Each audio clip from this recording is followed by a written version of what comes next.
Tiger, move. Stick, stick.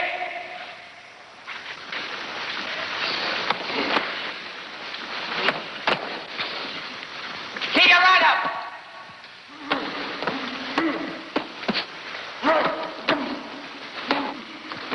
Come on, move, man, move. Come on, stick, stick. Come on, man, come on.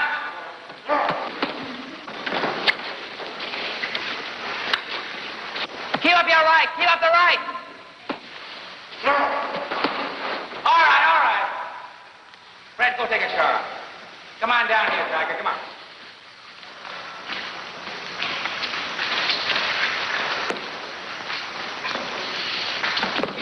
Tiger, why don't you listen to me?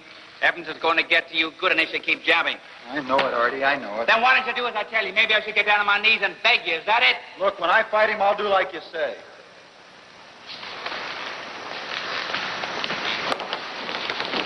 Tiger, wait a minute. I got everything I own on you. Just remember that, huh? I won't forget it, Artie. He's a good boy, Artie. He'll come through for you. Who asked you? Well, I was just... Don't bother me. Just get on with your work.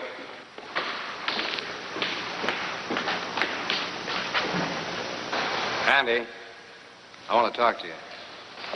Sure, Ziggy. Over here.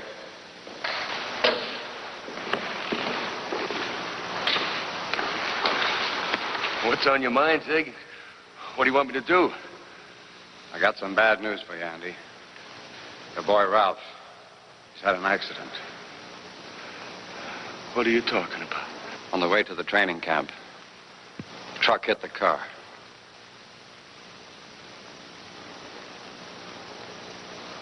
He's dead. My boy? My boy dead? You're lying, Ziggy. He can't be dead. I couldn't help it. I couldn't help it. He begged me to let him go. I couldn't help it. You dirty, rotten murderer. I'll get you. You killed him. You killed him!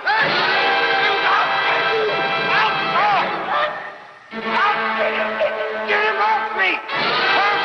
Artie, get him off me! I'll kick you out! Help! Artie, get him off me!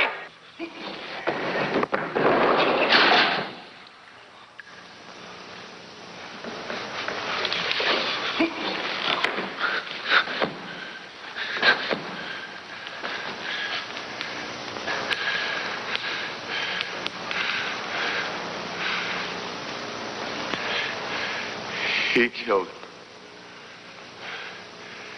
He killed my boy.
Of voices cheer, hiss, and shout.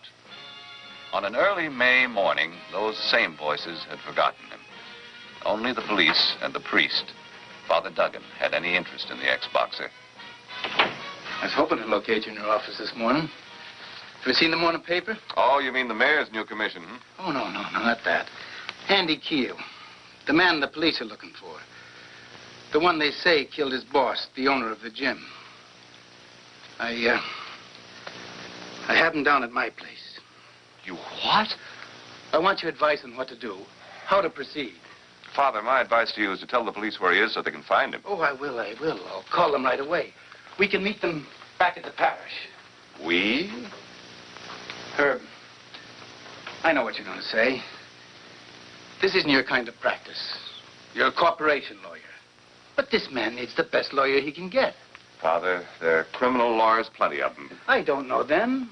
I know you, just like I know Andy. You see, his son was killed in an accident yesterday. He blames the man the police say he murdered. And what does he say? He doesn't. I ran into him near the parish last night. He was talking gibberish.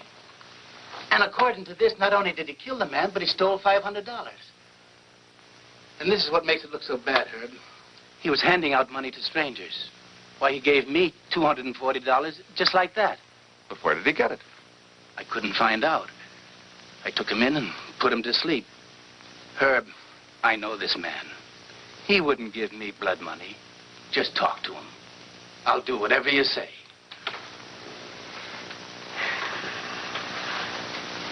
I could use this phone before we leave.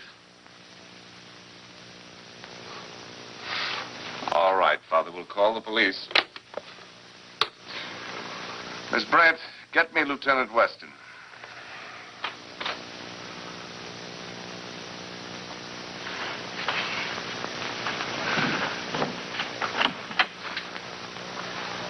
It's all right, Andy. Sit down. Go ahead, sit down.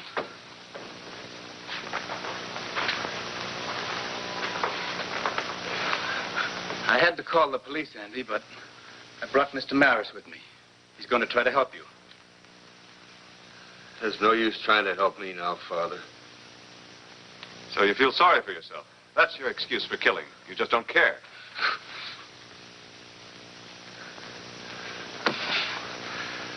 I stopped killing long ago. But last night I could have killed Ziggy. Why do you blame him for your son's death? Ralph wanted to go to Ziggy's training camp to work during his vacation. I didn't want him to get no smell of the fight game. Ziggy told me he wouldn't let him go to work in the place. He promised me he wouldn't let him go near it. But he did. I wanted him to finish school and go to college. That's what I've been working for. All these years. 16 years old. He was just a boy. Where'd you get the money you gave away to Father Duggan and the others? Money? Yes. You were giving money away near the gym to strangers. Giving money away? That must have been the money I was saving for Ralph. How much did you have? 300 and... I don't remember. I only used to count it once in a while. Count it? You mean you carried it with you? No. In a box. In my locker. Andy, now think very carefully. This is very important. Did you kill Ziggy before you left the gym that night? I can't remember. It doesn't make any difference now.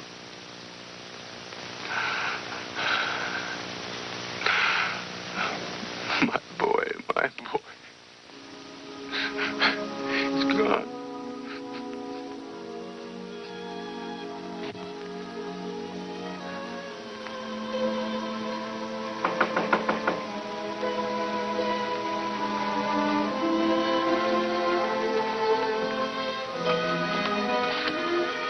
Lieutenant Weston, Father. Oh, yes. Come right in. We haven't even made an arrest yet. What are you doing here? Is this our man? All right, let's go.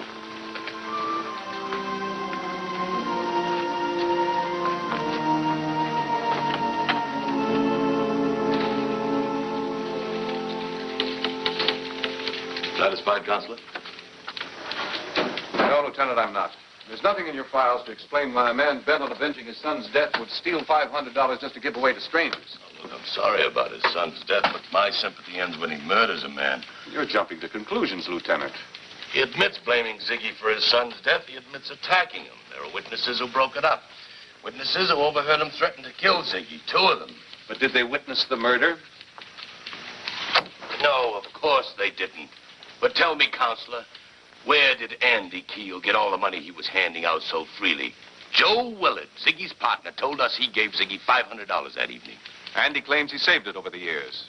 On the pay he got, why, he barely made enough to live on. And that story about him keeping it in a cigar box in his locker, my men searched the gym and everywhere else he went that evening and came up with nothing. No, Counselor, you give me one piece of evidence that contradicts what I already have, and you won't get any argument out of me. Lieutenant, I'll admit there's a great deal of circumstantial evidence against him, but I can't buy it for one very good reason. Because I believe the opinion of one man who says that Andy would never touch blood money. And whoever stole Ziggy's money is the man who murdered him.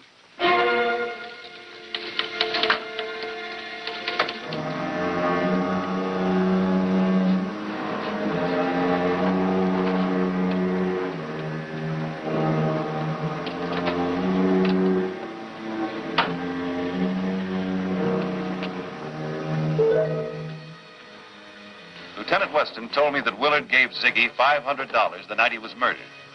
At least that was Willard's story. He was in no mood to talk when I introduced myself.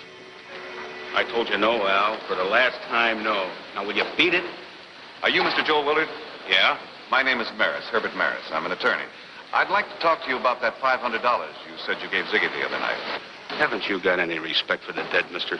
Sure, I have respect. As a matter of fact, I didn't expect to find you around here today. How else do you expect these bums to train? The fighters still got to train no matter what. Do you think they got respect for Ziggy? Let me tell you something, mister. I'm the only one in this town that understood Ziggy. The only one.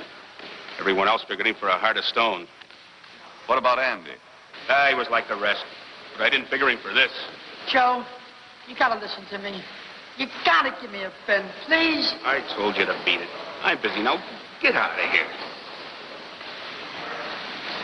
Was there ever any trouble between Ziggy and Andy? Trouble? Oh, they had words once in a while. Zig used to let Andy's kid work out with some of the boys. You know, nothing rough, just some, light sparring. I thought Ziggy had promised Andy not to have his son around here. He did. The kid kept pestering him. What else could he do? Like I told you, he was a softy underneath. Was there ever any other trouble?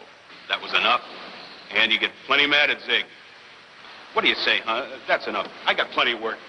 What about the $500 you claim you gave Ziggy? What do you mean, claim? I'm telling you, I gave him $500. That's an awful lot of money. Why do you need that much cash? How do I know? Maybe to place a bet, maybe just to carry it around. Look, Zig and I had a rule. No questions.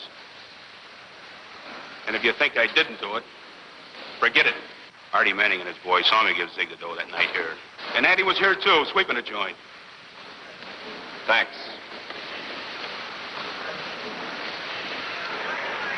I had tried several times that day without success to contact Artie Manning and his boy, Tiger Roy. It became apparent they were avoiding me. I didn't like the idea of approaching them the night of the fight, but I had a life at stake. Come in. No interviews now. Can't you reporters get that through your heads? After the fight, not now. I'm not a reporter. Aren't you Artie Manning? Yeah, what do you want? I represent Andy Keel.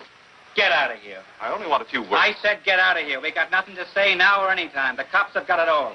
This concerns murder, Mr. Manning. What's the matter with you? My boy's got a fight tonight. It's all right, Artie. Only tomorrow, huh, mister? After the fight? That's the end of the prelims. Let's go, Tiger.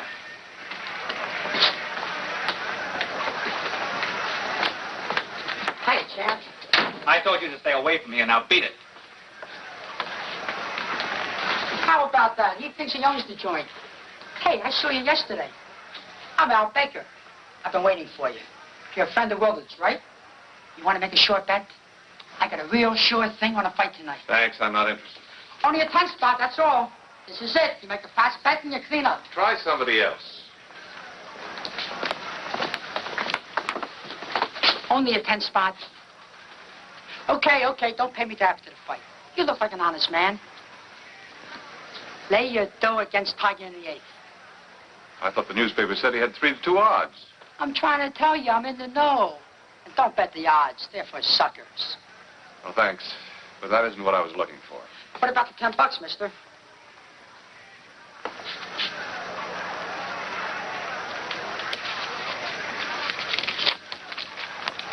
Thanks. You won't regret it. Tiger lost his fight in the 8th round. The sports writers called it a lucky punch. Al Baker called it a fix. I wondered what Artie Manning called the results. What do I have to do to get you off my back? I told you he was mad at Ziggy. He even said he was going to get Ziggy. But did you see him kill Ziggy? Mister, when a guy like Andy tells me he's going to fix me, he's just as liable to kill me as not. Are you sure that Andy saw the money that Willard gave to Ziggy? Well, he was there. Willard was peeling them off like there was bananas. He must have seen it. But can you honestly say that he did see it? Are you sure? I'm not sure of anything anymore. In that case, Mr. Manning, how can I be sure you left the gym before Andy? Because I say so. My boy got dressed and left with me. He was with me all the time. Now, leave me alone, okay? Your boy had a tough fight last night. What's that supposed to mean? Well, I was just curious how I could get a tip a few minutes before the fight that he was going to lose in the 8th round. What are you telling me, that my boy took a dive? You better have proof to back those words. That kind of talk is dangerous, Mr. Maris. Real dangerous.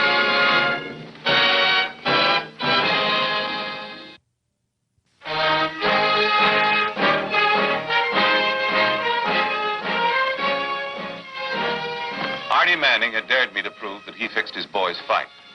I wanted to prove that Andy Keel was innocent of murder. Although I couldn't put my finger on it at the time, I felt that somehow the two were connected. What I needed now was some straight talk from someone who wasn't afraid to tell the truth. Yes, what is it? I'd like to talk to your husband, Mrs. Roy. What? Sorry, he won't see anyone. This is very important, Mrs. Roy. It's a legal matter. I don't care. You can't bother Tiger now. Please go. Who is it, honey? Oh, you're the lawyer. Come on in. My name is Maris. Yeah, I know. Say, I'm awfully sorry for the way Artie acted last night, but you know how it is before a fight. Nerves, you know. Is he always that hard to talk to? Artie? No. Oh, sit down. Honey? No, Artie's the sweetest guy in the world. Anyone can get along with him. Oh? Sure. He's just been nervous the past few days. A fight, I guess. Was Ziggy interested in your fight? Ziggy? No, not that I know of. The night he was murdered, did you leave the gym first? Why are you bothering Tiger? He's already told the police everything. Look, honey, I have nothing to hide. This can't be helped, Mrs. Roy. A man is charged with murder. He may be innocent. Innocent? Why, Andy was out of his mind. It was like he thought that Ziggy personally murdered the kid with a knife or something. I had a feeling he might try something, but, gee, I didn't think anything like this would happen. It's too bad, but you never can tell with these has-beens. Was there anyone else in the gym when you left? Perhaps you can remember something or someone. No such luck. The place was empty. I even remember looking around before me and Artie left. I'm sorry.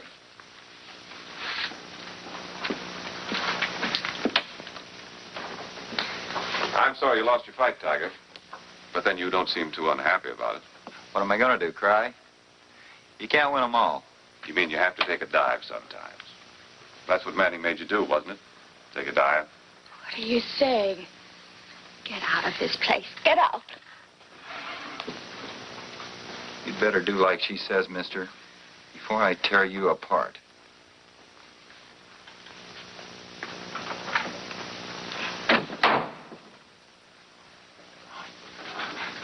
Come on, honey. Come on. Come on, no more, huh?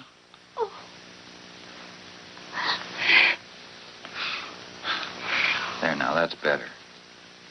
I'm sorry. I didn't mean to, but he just shouldn't have said that. Sure, I know. Look, honey, you can't let them guys get you down. Now, look, go lie down for a while, huh? Okay?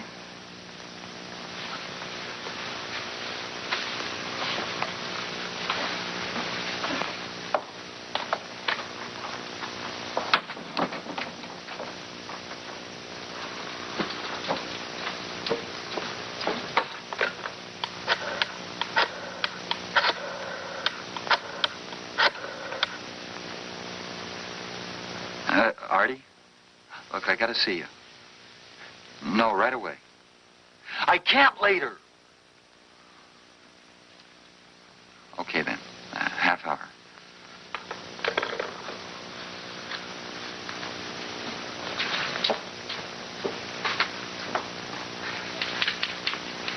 Mr. Maris, I can't go through with this.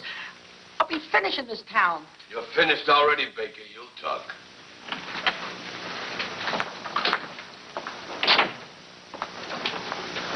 What's this about? What's this punk been telling you? All right, calm down, Manning. Thank you, Mike. All right, Baker. Tell Manning what you told me before. Well, let's have it, Baker. A guy I know, he asked me to do him a favor. He was at the arena the night of the fight. He gave me an envelope and told me to give it to some bookie. But not to say who it was from. He gave me a short buck for it. I'll give you the rest, Manning. Baker steamed open the envelope, found $500 in cash and a note. A bet against your boy, Evans, in the 8th. Then he sealed the envelope and delivered it. What's that got to do with me? That was your boy betting against himself, Tiger Roy. You dirty liar. He couldn't have given you a thing. He didn't have that kind of dough. His purse was all tied up. I swear, Artie, it's the truth. Why was his purse locked up, Manning? He owed me a lot of dough, money I'd advanced to him. His wife was in hospital a lot. Al, will you swear in court that the envelope contained $500 in the note? Sure. But I don't know what this is all about. Where would Tiger get that much dough? That's what we want to find out from you, Manning. Wait a minute. Oh, that's no good. Now, I believed him. I told him not to worry. About what? That night, before Ziggy got it. Tiger and me left the dressing room together, all right, but when we got downstairs, he said he forgot his wallet. Told me he'd catch up with me down the street. He was only gone a few minutes. I didn't think anything of it at the time. But I guess that's when he gave it to Ziggy and grabbed the dough. He saw Willard hand it to Zig. Oh, the dirty punk. He saw he could lay it off on Andy. That Andy would take the rap. The dirty punk.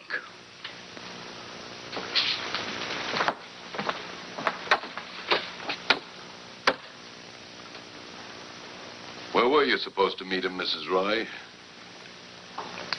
At a used car lot. The address is over there.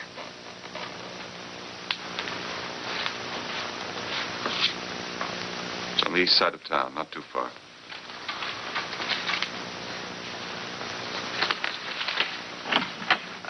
I'm sorry, Mrs. Roy.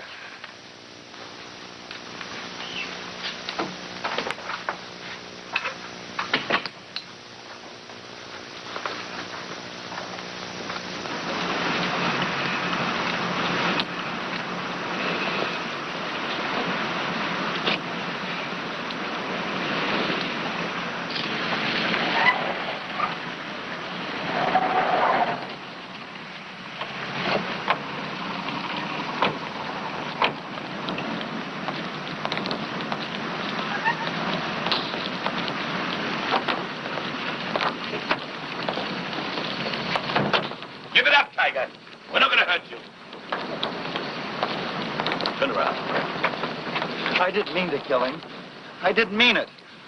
I only wanted the dough so I could get my wife out of here, someplace where she'd get well. But Ziggy wouldn't listen to me, and I guess I panicked. I had to get out. Fighting. Fighting for what? A couple of lousy bucks so I could end up a has-been like Andy? Take him to the car.